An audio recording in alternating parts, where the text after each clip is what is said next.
Marami ang kinilig matapos kumalat ang balitang di umano'y nagpareserba na si Paolo Avellino para sa nalalapit na kaarawan ni Kim Chiu. Ayon sa mga ulat, hindi basta-bastang selebrasyon ang inihahanda ni Paolo para kay Kim na magdiriwang ng kanyang kaarawan sa darating na April 19. Hindi man kumpirmado ang lahat ng detalye, tila may espesyal na plano si Paolo na talaga namang ikinakilig ng mga tagahanga ng kanilang tambalan. Ikinatuwa ng marami ang ipinapakitang effort ni Paolo, lalo na't bihira siyang magsalita tungkol sa kanyang personal na buhay.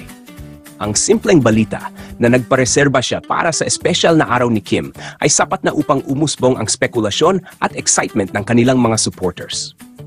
Mula noon hanggang ngayon, hindi matatawaran ang chemistry ni na Paolo at Kim, mapa on-screen man, off-screen.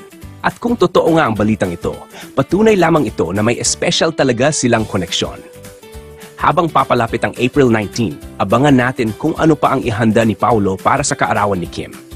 Isa lang ang sigurado, marami ang kinikilig at masayang masaksihan ang sweetness na ito.